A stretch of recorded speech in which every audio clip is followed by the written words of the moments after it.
Who wants to go to Los Angeles for a very special day? How long would you wait in line for? Not this long. 0 minutes. This. Yeah, no, this doesn't get me going. So I got it though. For 8 hours 8 for hours. a Shohei Ohtani bobblehead, and his famous pup is maybe the most trained dog I've ever seen. Even he throws strikes. Is it AI? The dog? The dog is there. I don't know. It's bizarre to me.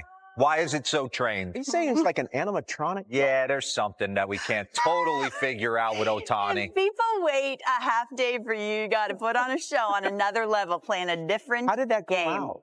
He's got his rump out. He's just flicking the bat. Something's off. That's AI. What is the The dog or the Shohei? dog? Are you saying Shohei's AI? He could be. Ramon Arias is not off. He is hotter than hot. This is the most locked in he's been at the plate, and it plays out here. An RBI double down the right field line. Yeah, and the Orioles take the lead 2-1. Is this real? Is this AI? I don't know. Now I'm all. He steals. We're going to get into it. Dominating the game. Can I tell you about Teoscar Hernandez? Because he is one of the offseason moves that is not mentioned nearly enough. 28 homers. Yeah. Corbin Burns had a really rough August. Yeah, Orioles 3 errors last night. Yes. Ohtani, bottom of the 5th. Keep going. You don't have to tell him twice. He's just picking him up. Oh. Where are we going? Stealing bags. Next batter, Gavin Lux. Dodgers seal the deal, ground ball. Ohtani scores 6-4 over the Orioles. Ohtani postgame. I think I was more nervous with the ceremonial pitch than decoy. I'm glad that everything went well. How long did he have to train him to get to do what he did? It was a very special moment. 3 weeks. And then lastly, how important is it for you to contribute with the bat, with the legs, against a very tough pitcher in so many phone games right now? We knew going into the game that this was going to be a tough lineup or a tough pitcher to face, but we really collectively did really well against him today. Derosa says he can't get his dog to sit. I have 3 doodles at the house, and they'll literally just like run roughshod. I can't get Doug to go on a walk with me. They're dropping heat in the downstairs bedroom. Not Shohei's dog. And Decoy is throwing out first pitches. It's a scam. I'm telling you, the dog's AI. It's not. If you don't think I go down some wormholes at night in my apartment. Look at this. Most stolen bases in a 40-homer season. He's been caught stealing 4 times. Can't believe I'm asking you this, but 50-50. He's going 50-50. The question's being asked, and I think we asked it, what's would you rather attain? The Aaron Judge hit 63 homers or go 50-50? And I think you always want to be the home run champ, but the 50-50 is just so ridiculous. I think the beauty of Shohei and why I want to talk about him a little bit is that obviously with the arm injury, he's not pitching. So Eric Nays just comes in my office and basically said, if Shohei's got time to work on something, he becomes one of the best in the world at it. Like, he decided, I'm going to steal more bags this year. Not only is he stealing more bags, but he doesn't get thrown out. Right.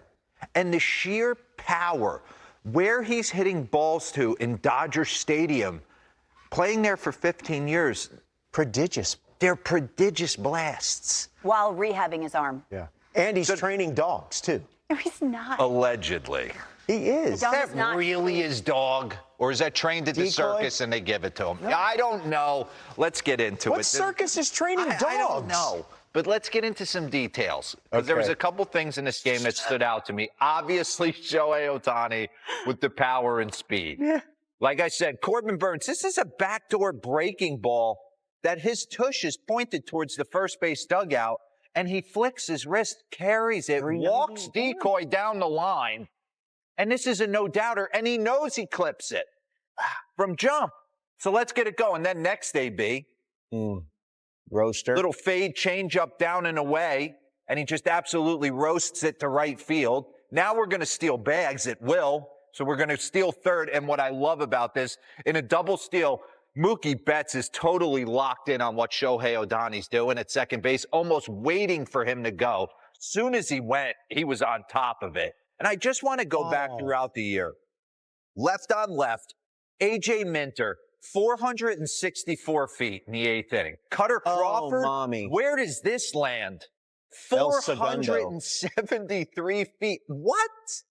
I mean, he's leaving. Oh, And then Austin Gomber. yeah. Everything flies a little further in Denver. Yeah. There's turbulence on that one. Yeah. That ball was crushed. And then the ability to steal bags. So it was just pure from jump, bottom of the first, home run off Burns, steal a couple bags, let everyone in the world know that outside of Aaron Judge, it's me in the National League. And you take a look from 21 to 23 with LA. Look at the stolen bases. Look at the attempts and the percentage of being successful. Yeah. So when he goes, he's safe.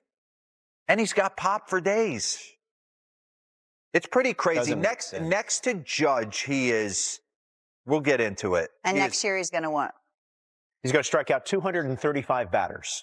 Look at this. Season stats with MLB ranks among qualifiers. Homers, he's second. Bags, second. Slugs, second.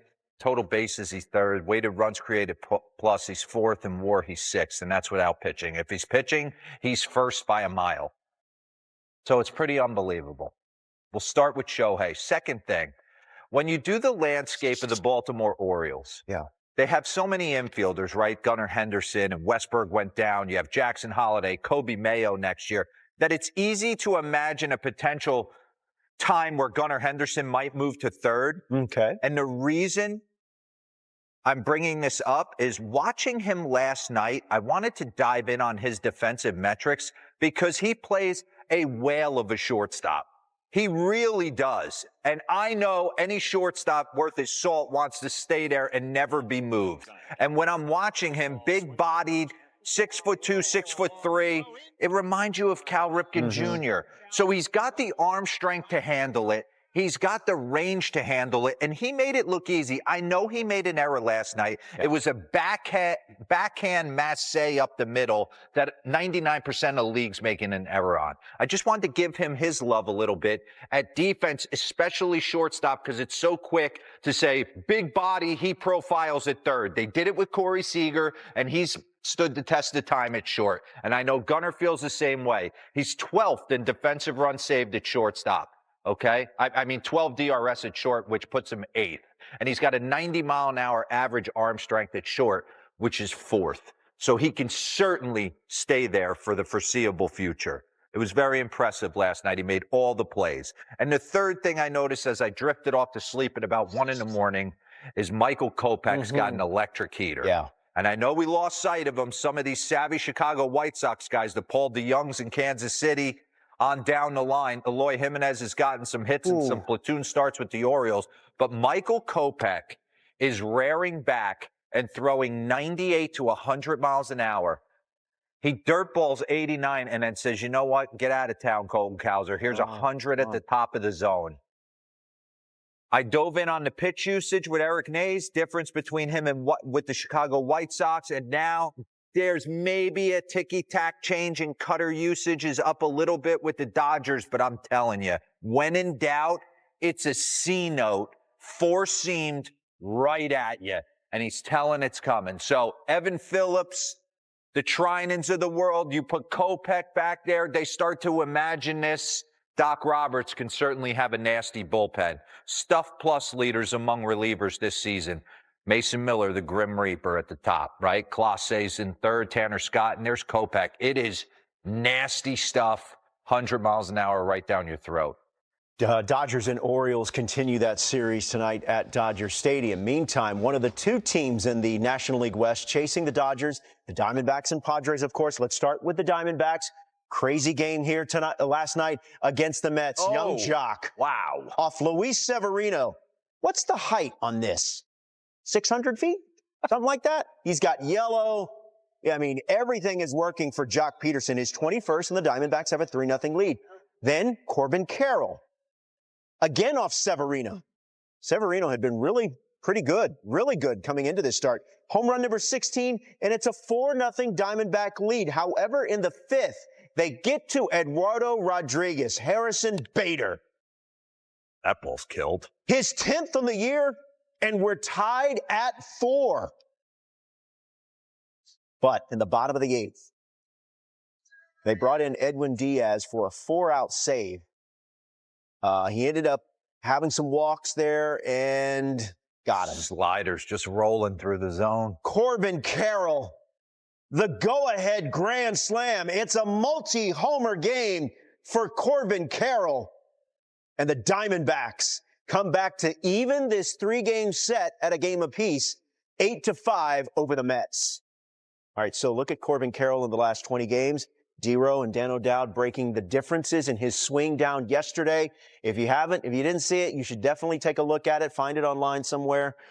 People were, commenting on it, and, it was really good. Edwin Diaz rides the roller coaster, huh? Yeah, he does. He's kind of going through it right now, but right now it's a good moment for Corbin Carroll in his last 20 games, 9 homers, the OPS over 1,000, and he scored